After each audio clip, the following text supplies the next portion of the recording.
All right, welcome to the show, everyone. This is the Mama Mindset, and it's actually episode 101. I wanted to kick it off with a bang, but before we get into all of that, the reason why I started this show is just as a first time mom, I found myself in the position where I actually did do a lot of research prior to having my daughter. And then my daughter got here, and I was like, okay, what the hell? And I realized that I didn't know as much as I thought I knew. So I was like, okay, how am I going to surround myself with as much information as possible? And also, like, it would be nice to have like some cool mom friends too. So I came up with the idea of talking to 1,000 moms. That is our first goal. And so today we take the first step in our journey of learning, which is one of our goals, educating ourselves, and then hopefully building a safe space where it's okay if you're a first time mom, I don't know, second time mom, right? And you still don't have the answers to this. That's cool. We're going to have experts on our show like today to help us through it. So, without further ado, let me tell you a little bit more about today's guest. Okay, she's a certified sleep consultant who got her start as a night nanny in college while studying and competing internationally in Taekwondo. Spending nights with the people she was helping out, she realized how much she loved helping families navigating those early sleepless months. At first, she learned everything hands on, but over time, she started wondering if cried out was the only option for parents who wanted their baby to sleep through the night. She decided to dig deeper, take a leap, and become a sleep consultant so she could help families with more personalized, supportive approach. She says it's been an incredibly rewarding career. We're going to find out more about that. And let's get into it. Without further ado, welcome to the show, Aldana. Hi, thank you so much for having me. Yeah, we're just happy to have you here. I feel like sleep is really the number one thing on, especially as a new parent. We're like, Yeah. how can we get this kid to sleep, right? And so, why Right. do you, right? And it's just like, I feel like, when you're an adult and you don't have any kids, it's not something you consider. And then you get a child and you're like, what in the world is going on? Well, I know part of it is as a newborn, the circadian rhythm is off, right? But why do you think parents struggle Yes. so much with sleep? Well, I think the main reason is because there's so much information out there. Like your mom can tell you one thing, and then your friends have a different experience, and they are all sharing, and I think that's great. But also sometimes we need to filter that information and like also live through our own experience. So I feel like internet is a big part of it. There's so much information, and we don't really know. Yeah, I think it is kind of like a big, like, I don't know. And then also, it's like, okay, well, this expert says this is right. This other expert says this is right. So I think as a mom, for me, when it comes to information, I'm like trying to decipher what is correct. In addition to that, like, what is best for my child. Because everything that you hear on the internet may not actually be the best method for your child. And so the hot topic is always sleep training, right? Like, what does sleep training mean? There's this variation. So, what is your definition of sleep training? I always tell parents, or at least the way I work, sleep training is not putting your baby in the crib, closing the door, and just like see in the morning. That's not what it is for me. For me, it's establishing a good foundation, right? Like there's a lot of families who like do contact sleeping and then they have a hard time breaking it. Like we work on that. We work on age appropriate schedules. We work on where the baby is at, because another misconception that families have is like sleep training means like your baby's not going to feed at night, and reality is like some babies still need to feed. I take clients with babies as young as 12 weeks old, and I always tell them like right away, like probably your baby's not ready to sleep a 12-hour stretch. Like if they are, amazing, but if they are not, we're still going to feed them. So it's just a little bit of like age appropriate schedule, feeding more efficiently during the day. Like if we can get those calories during the day, then that's great. They don't need as many feeds at night. And obviously learning how to sleep independently without like, sleeping on mom or like relying on being bounced to sleep. Okay. So then I would ask, my follow up is, Do you find that there's a difference between breastfed parents and like bottle fed parents when it comes to sleep training? Does one or the other have ease, or is it kind of evened out? It really depends. I feel like for moms who decide to breastfeed, sometimes it's just easier to nurse your child to sleep, and that makes it kind of harder for them to fall asleep independently. When babies are bottle feeding only, like they have to get up, get a bottle ready, then they feed the baby. It's kind of like it takes a little bit more time, so baby's not necessarily feeding to sleep. But it's not necessarily because they are breastfeeding. It's just because it takes less time and the baby knows that the breast is available right away. Gotcha. Okay, that makes sense. Um, what do you think is the appropriate age to start sleep training your kid?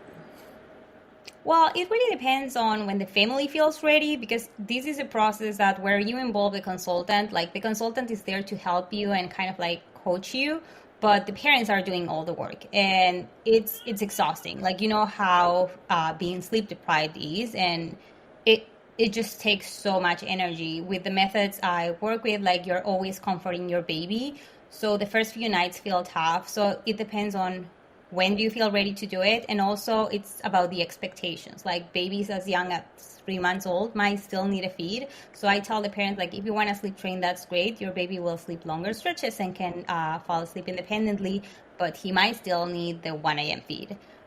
And I'm not going to tell you not to feed your child. But for older babies who might be ready to sleep through the night, there might be a little bit more of tears involved just because they are so used to their routines, and breaking habits is difficult. Even if you're offering support, they will resist the change. Gotcha. No, that makes sense. So if you had to say, let's say, a sweet spot to start introducing like a bedtime routine, and then maybe the early process of sleep training, around what age would you suggest based off of your experience? So bedtime routine is something that you can start from week one. It's great because like baby knows what to expect. Like you can start with just like bath and a book and go to sleep. Babies kind of get used to a routine and they thrive with routines, which is great. So you can start introducing that as early as week number one. You can also work on resolving day-night confusion by exposing them to natural daylight and trying to have proper wake windows. And again, it's not strictly sleep training, but it sets a good foundation for whenever the baby's ready to sleep train. Okay, that makes sense. And so, do you think that, early on, maybe when you're working with parents, something you identify as maybe there's not a bedtime routine like in place? Like what does that look like? What's a good bedtime routine? I would say an average bedtime routine should take you anywhere from 20 to 30 minutes. Bath sometimes is not part of the routine just because some parents can give their kids a bath every day, and that's okay. So after that, you just do pajamas. I always recommend that if you do a feed, you do it as the first step of the routine so baby don't get used to like feeding to sleep. Books is really good even if they don't know what's going on, like they remember, like they see a book and they know like, oh, you know what, it's bedtime, it's time for me to go to sleep.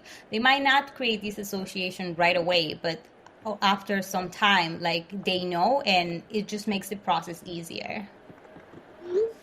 Oh, that makes sense. I noticed that at least before I started doing sleep training, it was just easier to get her to go to sleep when I fed her to sleep. But the problem that caused ended up kind of bottlenecking. Um, she was having some stomach tummy issues.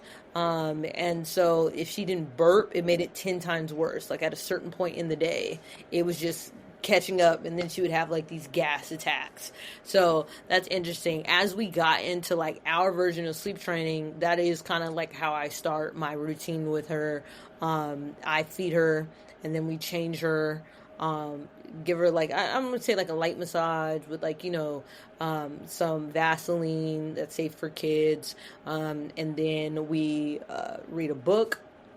She has kind of like her sleep sack on. We put that on, and then she knows it's time for bedtime. I'll take her into the room, then I sing to her for a little bit, and then I place her in the crib. and then she dozes off to sleep. So that has been working, I would say, the majority of the time. She's only 3 months Hmm. though. So if I had to give a grade, right, out of like 7 days, I'm gonna say 5 out of 7 is really solid. The other two, yeah, we got a little fuss going on. So I don't know. Do you think that's something that just gets better with age, or is it just doing it consistently every day? Yeah, I think consistency takes you places. Like as you mentioned before, I grew up with like an athlete mentality, and I think it applies to everything you want to do in life. Like if you do something consistently, like results will come. For some people, it takes longer, and for some people, it takes like less. But that's normal, right? Like not all babies are the same, and some get used to a routine like after 3 days, and some need more time. And I feel like that's part of the journey of parenthood, like figuring out who your child is and what do they need. Yeah, and what I realize is, I should have had this listed as a question, but I guess that last nap dictates for me, like, if it's going to be a good one or if it's going to be a bad one. Have you ran into that issue? Yes, absolutely. And that's one of the advice I give to my clients. I always tell them the last nap is the most important nap of the day. So if you want to keep contact napping, do it for that nap. Like all my clients Okay. do a contact nap for the last nap of the day. And they are like, why? Like, aren't we trying to break this habit? And I'm like, yes. But if your baby takes a good nap before bedtime, it's going to make your life easier.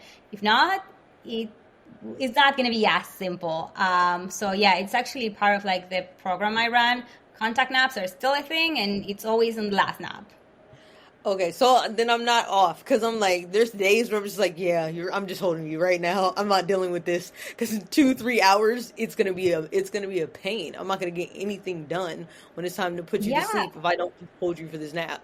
Okay, yeah, all right, totally. And I feel like that's the beauty of sleep training. Like, it doesn't mean that you will never contact nap again, but now you have the okay. choice. And if you want to do it, you can do it. But if you can't, because you need to get things done. Like you can put your baby in the crib, and they will nap while you get things done. Oh Lord. Okay, good. I'm on to something. This is why we have these conversations. All right. So then, my next question is like, where should sleep training take place? Okay, so for us, right, my situation is a little bit different. My boyfriend, he's a survivor of epilepsy, right? And so if you don't know what that is, that's random seizure disorders. So at any given moment, he can have a seizure. So what that looks like for us is like a lot different. As far as who picks her up, sits her down, that's primarily just me, unless I'm right next to him. In addition to that, some people who have epilepsy have triggers or auras, right? He has no tells. His only tell is lack of sleep, right? Which is terrible if Yeah. you have a newborn. Um, or stress, which is terrible if you have a newborn. So essentially, we made the conscious decision that we wanted to try to push him and make sure he gets to 1 year without a seizure. He's 1 month away from that, so congrats to him. But we said, we're not going to be sleeping together. We're going to have you sleep in another room, which means that I'm in another room, right? How our house is set up, the rooms are not connected. Like, I think I would be more comfortable if, I could just walk into her room in the middle of the night and like I can hear her. So that didn't work. We ended up landing on, I was going to be in the bedroom, right? And then we were going to put the crib in the bedroom with me, and then my boyfriend was going to be on the opposite end of the house. So if she wakes up in the middle of the night, cries, it doesn't wake her up. So that's not the nursery. I'm in the nursery right now. So we have her sleep training in the bedroom with me, and we go to sleep in the same room. I guess what I'm asking is, does it matter? Is it supposed to be that way? Like, what is the ideal setup? Should you be sleep training where the kid is going to be at, like, for the next 6 months to a year? Or does it not matter? Is it more of like the bedtime routine method? Yeah, so it really depends on the baby's age. The AAP recommends room sharing until 6 months old. So the first thing you need to consider is like, how old is my baby? Because if the baby is, let's say, 7 months old and you're not room sharing anymore, then it should take place in the nursery or wherever they like usually sleep. But if the baby is under 6 months old, then the parents can room share, because the reality is that some parents, for different reasons, like choose not to, and that's also okay. Then we need to make sure that sleep training takes place in the place that parents want the baby to sleep. Gotcha. Okay. Nope, that makes sense. All right. So are you adamantly against co-sleeping? And if so, why? I'm not against it. I choose not to work with clients who want to continue co-sleeping, just because I don't think it's aligned with sleeping independently. I mean, it can be, and there's a lot of sleep consultants that work with parents who choose to co-sleep. It's just not the way I work. I just feel like it does not align with the methods I have. Okay, well, we're going to get into those methods. All right. Just for my thoughts, I don't know. As a mom, I'm on the fence about it. I definitely don't think that it's something that's safe at a very early age, right? But I could see how moms could get into that space of co-sleeping very easily, especially if you're breastfeeding. Like I'm breastfeeding. It's convenient, it's comfortable, but the paranoia aspect of rolling over, and then also wanting your baby to be able to fall asleep independently. So, like, I get it, but I think that what works for us is the sleep training process and our baby sleeping separate. It's like at a 6 months to a year, when my boyfriend does come back in the room with us, it's going to be way better if she's sleeping separate than us, because for us, it's literally a safety hazard for her to be in the bed with the both of us. So, interesting. Okay, so what do you think is a good method to establish kids under 12 weeks for sleep training? So for kids under 12 weeks, I don't recommend any sleep training methods. I usually start with the sleep training methods after they hit the 12-week mark. And I really like the Shush bath method. Tracy Hogg is the one who dig deeper into this technique, and it's great because the parents are next to the baby until they fall asleep. It's not something that they, again, close the door and say, see you in the morning, because that's not something we want for our babies. Like, so hard to hear them cry, and realistically, there's going to be some tears, because if the baby is used to, let's say, contact sleeping, when you put them down, like we probably try it like early when you had your baby, like they are going to scream. But the good thing about that method is that you're next to your baby. You're offering comfort, like you're telling them, like, I'm here for you. And it's just easier for the parents and for the baby.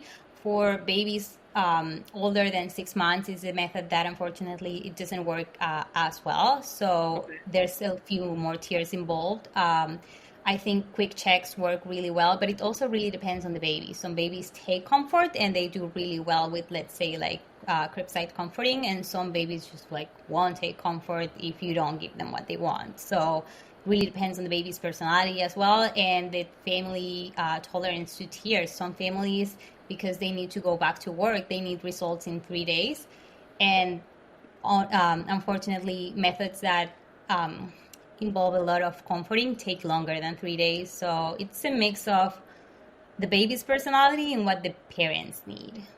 Gotcha. Okay, so let's go over this method, right? Let's talk about the shush. What did you call it? Shush pup? Or Shush bath. Yeah, basically that's what you do.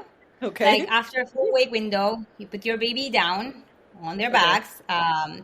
And if your baby is not crying, you just step out of sight, because that's part of the process, right? Like letting them figure out how to fall asleep. And if they are not showing signs of distress, we let them. And a lot of times parents ask me like, but my baby's playing with their hands. And I'm like, just let them. If they are happy, we're not going to intervene. Most cases, you put them down and they start screaming. So basically what I tell parents to do is like, you put them on their sides, pat them gently, you start shushing, and at some point, like, that's going to make them feel calm. That's when you put them on their backs again, and then you step out. If they start crying, you repeat the process until they fall asleep. But if they are happy, again, we just let them figure it out, because it's part of the process. Like playing with their hands or like talking are really common self-soothing behaviors. So it's really important that when they are not crying, we let them explore that. Okay, that makes sense. Okay, so my question is there, because I've heard other methods where it's like, okay, we let them cry for 5 minutes. is your method that you're talking about, are you there in the room the whole time? Or like at what point do you come back? Is it immediately when they start crying? Or is there a time limit? For Shush path, you go back immediately. There's Okay. a variant called cribside comforting where you wait an interval anywhere from 1 to 5 minutes. You don't really increase the intervals, like, but you need to make sure that you can stay consistent because again, I think sleep training is about consistency. So if you pick an interval of 2 minutes, that's what you feel comfortable with, then you need to stick to that interval. And I always tell parents that make sure that it's an interval you can do during the day and at night, because at night we want to go back to sleep. And if you have to wait 5 minutes and then offering comfort and that doesn't feel like something you can do all night long, then maybe you should pick a shorter interval because during the day we can all sleep train. But at night, when you want to go back to sleep, that's a different story. Yeah, the patience starts to run out at a certain point. Yeah. Okay, so for this method, so at no point do you pick up the baby, and the whole entire time you're keeping the baby in the crib, or do you pick up the baby? For Shush Path, it's a little bit more flexible. So if the baby is crying too much for the parents' liking, like they can pick them up. It's important to keep in mind that picking the baby up can wake them up and can be a little bit more stressful. For the cribside comforting method, ideally you don't pick your baby up. But again, I feel like that's when parents need to use their own judgment. As long as you're not playing like pick up, put down, then it's gonna be fine. Okay. Okay. All right. Interesting. And so, how long, basically, if people are following this to a T, right? And it's a decent age. It's not, we're not reverting back. Let's say the baby's 2 years old, right? That might be look a little different. But even decent age for the kid, how long does it usually take? How many days before you start to see results?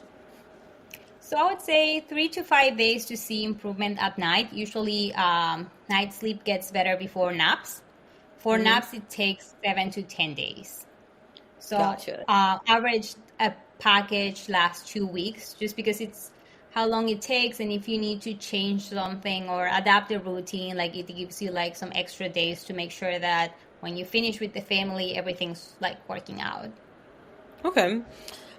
Question. Does weight of the baby have anything to do with sleep? I'm asking because when I had my daughter, she was a 10-pound baby. And so she came out and like at least milestone wise, like I can talk about like motor movements, all of that rolling over. She's about like a month and a half ahead of pace. And so I was trying to see, is there some type of a correlation between how they develop for sleep and how much they weigh, or is it just random?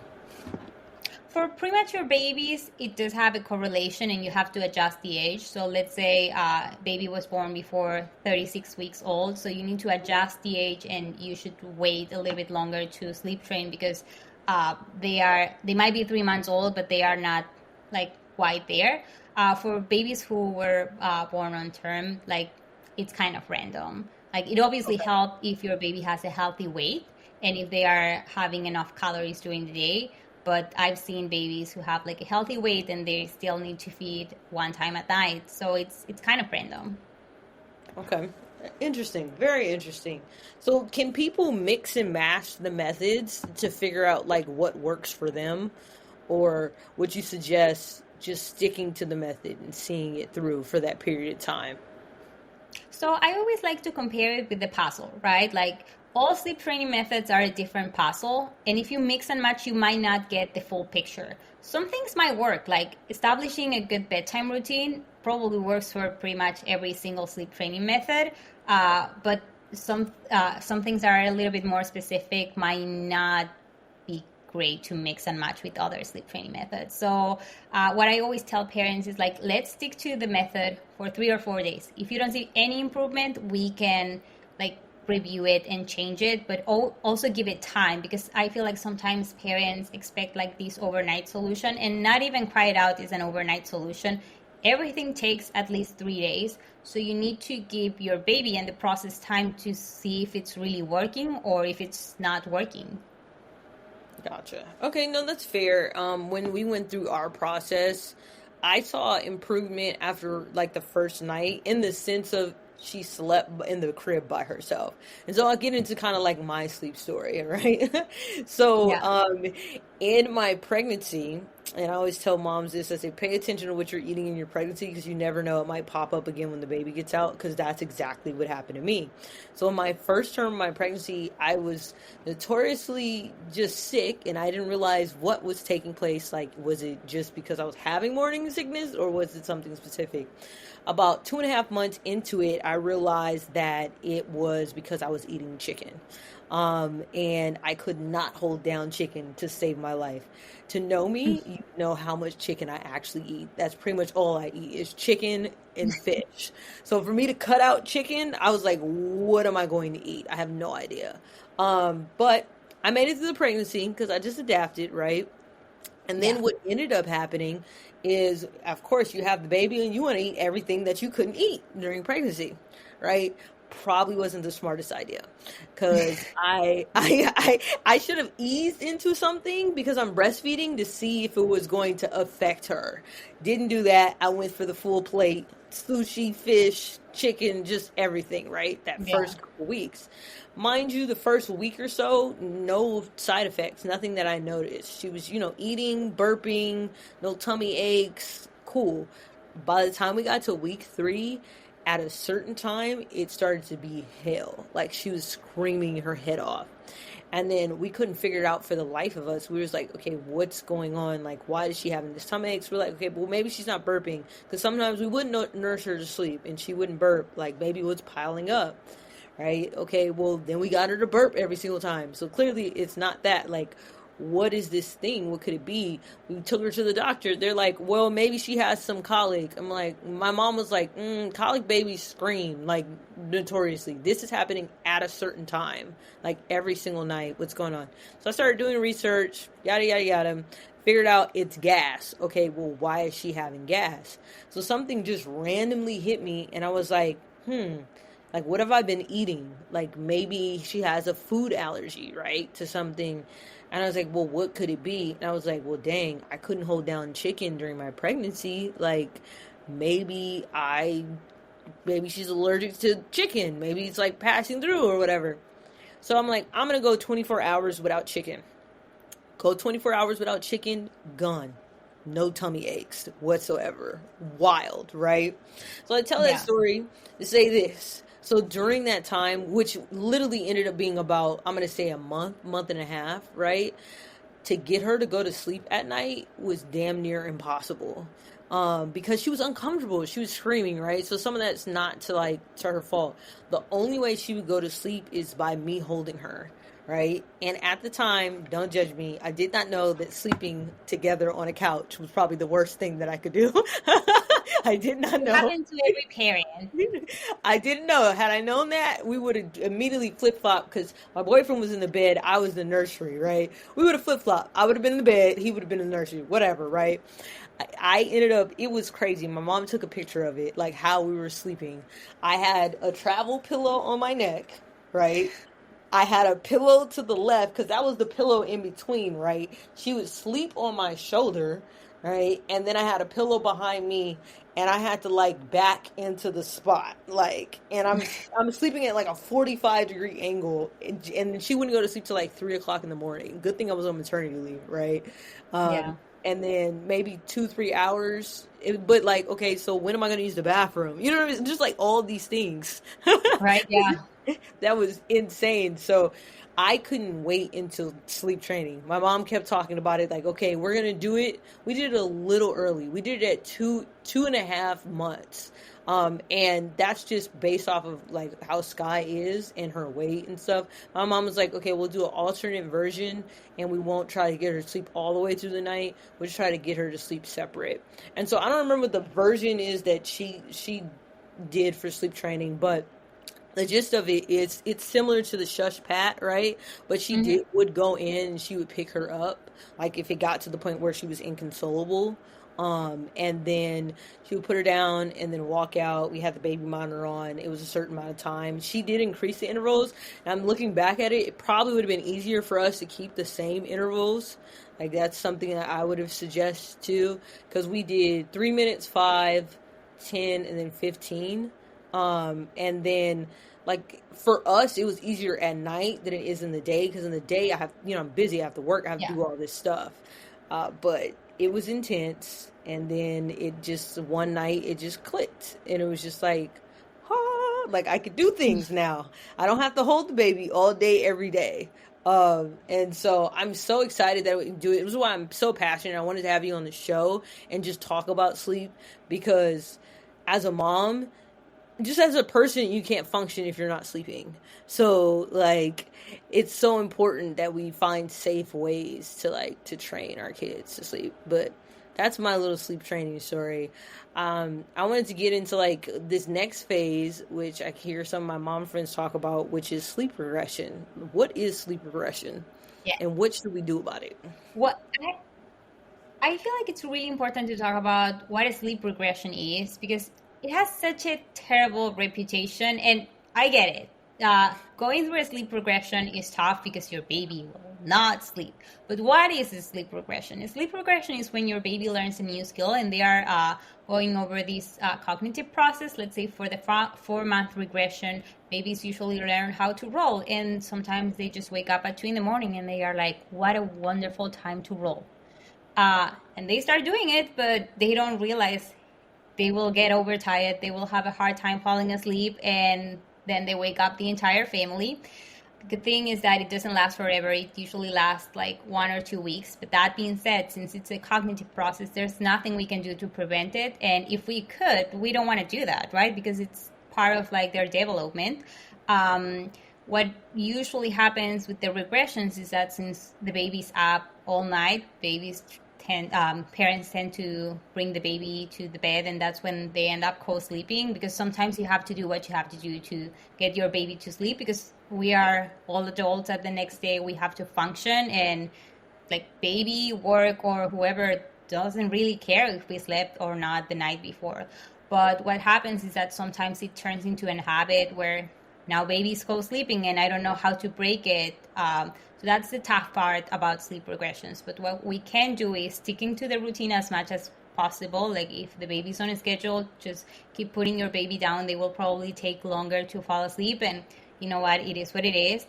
And at night they will likely wake up like more often than usual. Just don't start any new habits that you don't want to continue. Like if co-sleeping is not your thing, don't bring the baby to bed. I mean, if you need to get them to sleep, that's great, but remember to transfer them to the crib, and keep in mind that this is not going to last forever. Just 1 or 2 weeks, and then you're done until the next regression, obviously. Lord, this mom thing is never ending. It seems like it's just like, oh, okay, you made it through it. Here's the next thing. Buckle up. Yes. Okay. That's so interesting. Okay, well, that's good to know at least that it's a period of time. It expires at a certain point, and to try to keep the routine as much as possible. I'll keep that in mind. So when would you suggest bringing in a specialist? I maybe fill in the blank. Okay, I'm a mom. I need a sleep specialist if. So I would say, I know that earlier I said that there's a lot of information online, but you can find a lot of really useful information if you look in the right places. And if that's not working for you, or for any reason, like there's a lot of online classes that you can take for like 6 hours. But the truth is, some families don't have 6 hours to sit down, take a class, and learn how to sleep train their kids. And some parents also like the reassurance. I work with a lot of first-time parents, and they would rather hire an expert. So it really depends for every family. But I would say they are feeling ready, if they feel like they have too much information online and they can't stick to a method. Like there's a lot of really good books. So if you tried something that, again, the source is reliable and it didn't work, then it's a good time to call a specialist. Or if you're in a rush, I don't like to sleep train in a rush, but the truth is sometimes moms like have to go back to work in 2 weeks and they really need the baby sleeping. So it's a really good time to call a specialist and talk about realistic expectations. I feel like a good sleep consultant will tell you like your baby can sleep through the night or your baby might not. At the end of the day, you can also consult the pediatrician. Some pediatricians are on board with dropping the night feeds like for good at 3 months old. Some pediatricians are against it. So I usually tell the parents like just double check with your pediatrician, see what they think, if your baby is ready or not, and we can set expectations. I usually say for babies under 6 months old, we won't drop all the night feeds. We will keep one, unless your pediatrician says otherwise. In that case, I'm happy to instruct you on how to do it. Gotcha. Okay, that makes sense. Um, Interesting. Very interesting. Okay, so if you had to say, let's give like three no's, big no-nos for sleep or sleep training, what would you say the biggest three no's are? First one, don't feed your baby to sleep. It just leads to more feedings for comfort just because your baby gets used to that, right? Like if you were a baby and you're being nursed to sleep, you fall asleep, you're comfortable, you're happy because you're next to mom, and you wake up in the crib, like you would freak out. It's like going to bed in your bed and waking up in the yard. You would be like, what just happened? So I know that at the beginning it's really hard to put your baby down awake, but you want to make sure that they are like at least conscious that you're putting them in the crib so they don't wake up and freak out. I would say that's a big no. Another big no, it would be comparing your baby to other babies. Each baby is different. Just because your friend has a baby that sleeps 12-hour stretches since week 3, that doesn't mean that it's going to be your baby, and it is what it is. I feel like most parents say like, oh, my baby like slept through the night from like week 1. I'm like, will they really? Yeah. Yeah, my mom actually says that with me. She was like, "You always slept through the night." And I'm like, "Mom, you're such a big liar and not good for my business." Um, yeah, and the third no, it's like don't rush it. Don't do it if you don't feel ready. I feel like there's a lot of pressure for parents. Like, is your baby sleeping through the night already? And for some families, like they don't want to go through the sleep training process for like any reason. They shouldn't. I feel like no one who is not ready or doesn't want to do it should go through this process because it's hard. Like the first 2 or 3 days, it feels like it gets worse before it gets better. And if you don't really want to do it, like it's gonna be hell. So I always tell parents like, do you really want to go through this? Like, why do you want to sleep train your child? Like, I'm happy to tell you how to do it, but is it something that you want to do, or it's something that your mother-in-law is telling you that you have to do? Because for some parents, waking up like every other hour at night works. And if it works, don't fix what's not broken. Yeah, no, that makes sense. Okay, so those are the three no's. What are the three yeses? 3, bedtime routine. Start the bedtime routine as early as you can so your baby gets used to. Wake windows. Those are not precisely like if your baby is 3 months old, their wake windows are not going to be exactly 90 minutes, but kind of follow a wake window. It's usually like closer to what experts say. And just be consistent as everything in life, right? Like I know that it's hard to get your baby to sleep independently, especially if you don't have a sleep trainer. Just try. If you put your baby down and they screaming and you want to pick them up, that's fine, but try again. Like at some point they will get used to it. And I had a lot of moms who told me like, you know what, I actually followed your advice, and after 1 week now they spend 5 minutes in the crib. So I will keep trying, and like maybe at some point they will fall asleep. There are parents who like are not in a rush, so they have time to like do this really gradually, and it works really well for them, just because at some point the baby's like, well, I guess this is where I'm gonna sleep. No, that makes sense. I think consistency and not giving up are like huge keys. Um, and then, like you said, do what works best for you. If you're not in a rush, they'll get there at some point, and having that patience, but also showing that the child the consistency that okay, this is what we're going to do. You're going to sleep alone.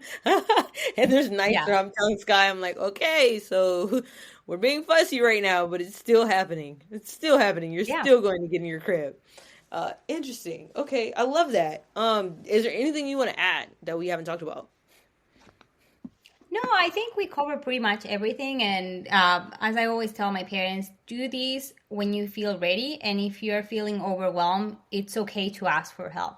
Like, even if it's not like a sleep trainer, like, or a specialist, like, talk with your friends, reach out for help, like, and let's normalize that babies wake up every other hour at the beginning, and being sleep deprived, it's it's just exhausting. I feel like people don't talk enough about maternal depression and how being sleep deprived can like actually affect other aspects of your life, and we should talk more about it. And if someone's struggling, like it's normal.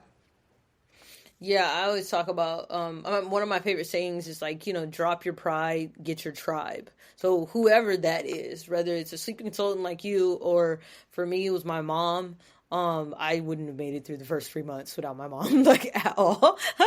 It was one night, and part of this is postpartum, but it was one night where she was leaving, right? Because she was going home. She has a life. She came over to help. She was Yeah. going home. Sky was crying for me. Well, she was about to start crying for me, and I was crying for my mama because I was just like, no, I can't do this. I was like, I can't do this.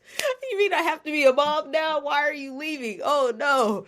So I think it is super important and not discussed enough about how much like it just having help. I always say like even if it's your best friend and you guys don't know, you guys are both in the situation for the first time, just having somebody there that you could pass the baby off to and just go in the other room for 5 minutes and regroup is gonna be like amazing. Yeah, or just And take a shower. take a the best part of That's my kind of a day. luxury, though. Like the best part of my day is the shower. Like I swear, I just want to be left alone for this 10 minutes that I have to just do shower, face routine, brush my teeth, and just Lord. So just having somebody there to take a shower is so underrated. These are things that you're not thinking about. Like while you're pregnant, I wasn't thinking about this. Like before I had a kid, absolutely not. I wasn't thinking about this. Like, oh my goodness. Just I literally get excited thinking about taking a shower these days. Like I'm like, oh yes, highlight of my day. So I agree that like that's the whole point of like having this space too, is like, okay, well maybe if you even don't have anybody, now you have a whole podcast here where you can listen to other people's stories. You can take something like, okay, I'm gonna add that. And that's what I started to do, is I started to like hear from my mom friends, and I'm like, okay, what can I take from that? Okay, I can add this into my routine. I can see if Sky likes this, and then go from there. Wow. Well, I'm super excited that I'm so happy we had you on the show. I feel like I learned so much, and like it's some of the things I already knew, it reiterated like, okay, I'm not crazy, especially about, man, those last naps. I'm not even playing anymore. Contact nap until we figure it out. Yeah. Yeah, totally. And at some point, your baby will like be able to fall asleep independently for every single nap. And I always tell parents like enjoy those contact naps, because one day it's gonna be your last contact nap, and you will never know until you know. Yeah. Yeah, I think I'll miss him. I crazy enough, I did when we stopped sleeping on the couch. I did kind of miss. I like missed having her on me, and I'm like, I'm happy she's in her own bed, but at the same time, I'm like, yeah, but that was the time. It was a time, right? Yeah. Interesting, very interesting. All right, well, where can people find you? If they want to hire you, where do they go to? Shout out your socials, website, all that. Yeah, so my social media, it's ABZZZ for parents, just like in my name under me. And you can also find my website. It's also abzzforparents.com. They can book a free sleep assessment so we can talk about expectations and where the baby is at, and we can take it from there. Cool. Thank you. Well, tune in next time on the Mama Mindset. I can't wait to just have, great stories, connect with all of you, and great guests. I'm trying to talk to 1,000 moms and mix in some experts in there as well. So if you want to be on the show, make sure you reach out. You can hit me up directly at The Real Scribe. On any of my social media. And be sure to follow us on YouTube, The Mama Mindset, and listen to us anywhere that you get your podcasts. I will see you next time.